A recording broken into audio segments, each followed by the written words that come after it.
दोस्तों, सांप का नाम सुनते ही हमारे अंदर डर भागने लगता है, दौड़ने लगता है। ऐसा होना बिल्कुल जायज भी है, क्योंकि सांप की कुछ प्रजातियां इतनी खतरनाक होती है कि अगर काट लें तो इंसानों का बच पाना नामुमकिन हो जाता है। लेकिन दोस्तों, क्या आप ये बात जानते हैं कि सिर्फ हमें ही सांपों से डर नहीं लगता, बल्कि सांप भी हमसे डरते हैं और इसी वजह से वो हमें काटते हैं ताकि हम उन्हें कोई नुकसान ना पहुंचा सके।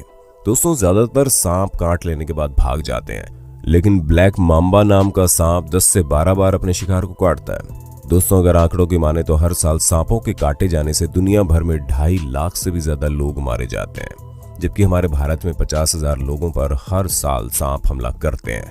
दोस्तों, जिन लोगों को सांप काट ले उनमें से ज्यादातर लोगों की मौत उनके जहर से नहीं बल्कि डर से ही हो जाती है कि उन्हें सांप ने काट लिया है। इसलिए आज की वीडियो में हम आपको कुछ ऐसी बातें बताएंगे जिससे आप सांपों के हमले से बच सकते हैं। आज की वीडियो बड़ी इन्फॉर्मेटिव और अनोखी होने वाली है, इसलिए अंत तक जरूर देखिएगा। दोस्तों, आप कभी भी कहीं पिकनिक मनाने जाएं तो किसी साफ जगह पर ही अपना कैंप लगाएं। किसी झाड़ी, लंबी घास फूस या कूड़े कबाड़े के पास कैंप मत लगाइए, क्योंकि ज्यादातर सांप ऐसी जगहों पर ही छुपे रहते हैं, क्योंकि ऐसी जगह उन्हें सूर्य की गर्मी से बचाती है और इन जगहों पर वो आराम करते हैं।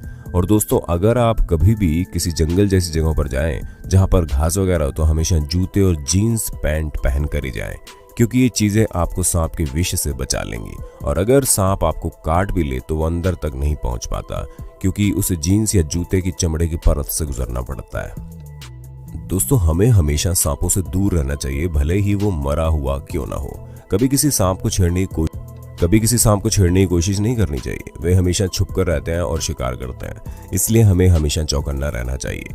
हम पार्क या खेत आदि जमीन पर पड़ी कोई भी चीज जैसे लकड़ी, पत्थर, टोकरियां आदि सामान की बोरियां उठाने से पहले सावधानी बरतनी चाहिए और हो सके तो ऐसी वस्तु को किसी लकड़ी या डंडे की मदद से देख लेना चाहिए, क्योंकि अक्सर जानवर ऐसी जगहों पर छुपे बैठे होते हैं, मौका पाने पर शिकार कर देते हैं। ऐसा कई बार हमारे घरों में भी हो जाता है, और जब हम घर की सफाई के लिए सामान हटाते हैं तब कोई ना कोई जानवर छुपा मिलता है।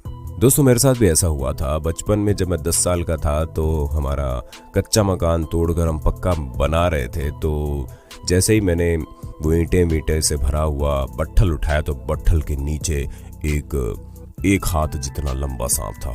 मैं तो डर के मारे उछल गया था भाई साहब। ये रियल घटना है। तो दोस्तों, आपको भी कोई जानवर सफाई के दौरान मिला है? अपना जवाब हमें कमेंट बॉक्स में जरूर दीजिएगा।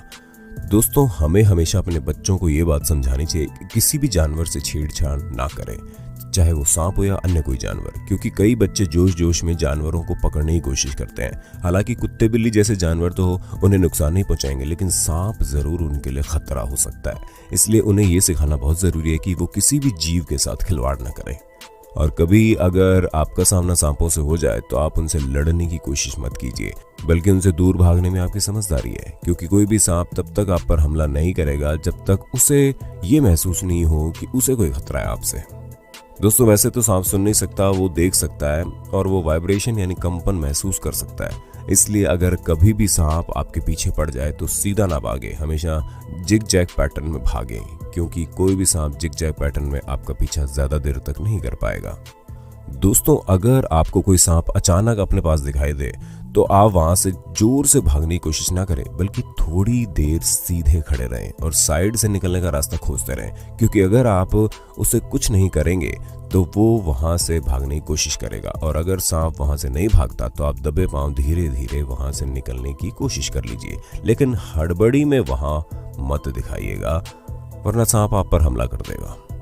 पाइथन सांप सीधे चलते हैं और अन्य सांप टेढ़े मेढ़े, लेकिन हमारे भारत का कोबरा फन मारकर शिकार करता है। दोस्तों, हम मानते हैं कि आजकल सोलो ट्रिप यानी कि अकेले घूमने का बड़ा चलन है, लेकिन कई हद तक ये खतरनाक भी हो सकता है। अगर हो सके तो कम से कम एक व्यक्ति जरूर अपने साथ ट्रिप पर ले जाइए, लेकिन अक्सर जंगलों की ट्रिप पर कई सारे जानवरों से सामना भी हो जाता है और सांप उन जानवरों में से एक है जिससे जंगलों में सामना होना निश्चित है। इसलिए अगर कभी किसी सांप ने आपको काट लिया तो आपका साथी उसकी फोटो लेकर डॉक्टर को दिखा सकता है, जिससे डॉक्टर ये समझ सके कि आपको किस प्रकार का उपचार देना सही है, क्योंकि काटने के कुछ देर बाद सांपों के दांत का निशान सूजने लगता है और जिस वजह से ये पता करना मुश्किल हो जाता है कि किस सांप ने काटा होगा। दोस्तों, अगर सांपों के काटने के लक्षण के बारे में बात करें तो हमें घाव पर एक जोड़ी पंचर के निशान मिलेंगे और घाव के निशान पर सूजन आ जाएगी और वह जगह लाल भी हो जाएगी। मरीज को उल्टी आने लगेगी और उसकी सांस लेने की क्षमता भी कम होने लगेगी। उससे आंखों से देखने में भी परेशानी होने लगेगी। दोस्तों, उसके मुंह से लार निकलने लगेगी और अधिक मात्रा में पसीना आना शुरू हो जाएगा। इसके बाद शरीर के अंग धीरे धीरे सुन्न होने लगेंगे। दोस्तों, हमें पता है आपके मन में ये सवाल चल रहा होगा कि अगर सांप काट ले तो क्या किया जाए। तो दोस्तों, सबसे पहले अगर किसी सांप ने काट लिया है तो उस मरीज को बिल्कुल शांत रखना है, उसे बिल्कुल भी घबराने नहीं देना है, क्योंकि हमने आपसे पहले ही कह दिया था कि ज्यादातर लोगों की मौत घबराने से ही हो जाती है। और घबराने का एक नुकसान ये भी है कि उससे आपका ब्लड प्रेशर बढ़ेगा, जिसकी वजह से जहर तेजी से फैलेगा। इसलिए मरीज को ज्यादा से ज्यादा शांति बनाए रखने के लिए कहिए। दोस्तों, हम आपको एक और बात बता दें, इस बात की संभावना केवल 50% ही होती है कि सांप काटते वक्त अपना जहर छोड़ दे, क्योंकि सांप इंसानों को अपने बचाव के लिए काटते हैं, ना कि शिकार के लिए। इसलिए कई बार सांप अपना जहर इंसानों पर इंजेक्ट नहीं करते। और अगर किसी सांप ने आपको काट लिया है तो आप उस सांप का रंग, रूप, उसकी लंबाई, उसका फन किस तरह का था, उसका चेहरा सब याद रखने की कोशिश कीजिए, क्योंकि सांप की नस्ल के हिसाब से ही मरीज को हॉस्पिटल में एंटी वेनम डोज दी जाती है। दोस्तों, सांपों का एंटी वेनम डोज ज्यादातर सरकारी अस्पतालों में होता है, इसलिए सबसे पहले अपने इलाके के किसी बड़े सरकारी अस्पताल में दिखाइएगा। सांप के काटने के बाद मरीज को ज्यादा हिलने डुलने की कोशिश नहीं करनी चाहिए और जितना हो सके अपने दिल की धड़कनों को शांत रखने की कोशिश करनी चाहिए।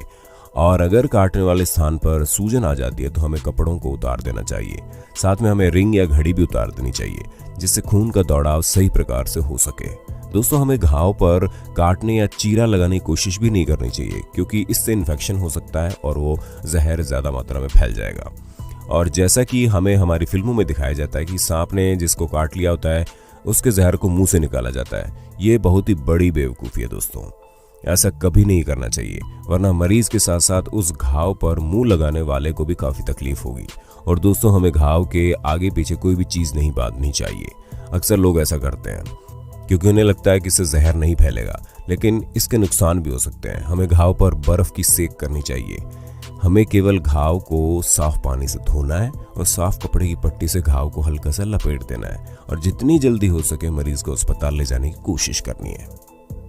दोस्तों, हमें मरीज को पानी के सिवा और कोई भी चीज बिना डॉक्टर से पूछे नहीं देनी चाहिए, क्योंकि उससे ब्लड प्रेशर बढ़ सकता है, जिस कारण जहर तेजी से फैल सकता है। दोस्तों, कुछ सांपों का जहर साइटोटॉक्सिक होता है। ये जहर हमारी जीवित कोशिकाओं को नुकसान पहुंचाता है। और कोबरा और ब्लैक मांबा सांप का जहर न्यूरोटॉक्सिक होता है, जो हमारे नर्वस सिस्टम को डैमेज कर देता है। इसलिए हर तरह के सांप के जहर का एंटीडोज अलग अलग होता है। तो दोस्तों, अगर आप किसी ऐसे इलाके में रहते हैं जहां पर सांपों की तादाद बहुत ज्यादा है, तब आपको ज्यादा से ज्यादा सांपों के बारे में जानना बहुत जरूरी है, ताकि कभी भी जरूरत पड़ने पर आप ये पहचान सकें कि किस सांप ने पीड़ित को काटा है। दोस्तों, हमें पूरा विश्वास है कि आपको वीडियो बहुत पसंद आई होगी। बस आपसे एक निवेदन है कि इस वीडियो को ज्यादा से ज्यादा लोगों के साथ शेयर करिएगा, ताकि हर कोई ये जान सके कि हमारे आसपास हो रही चीजों के बारे में पता होना भी तो कितना जरूरी है। और ऐसे ही इंटरेस्टिंग वीडियोस देखने के लिए हमारे चैनल को लाइक, शेयर और सब्सक्राइब करना मत भूलिएगा।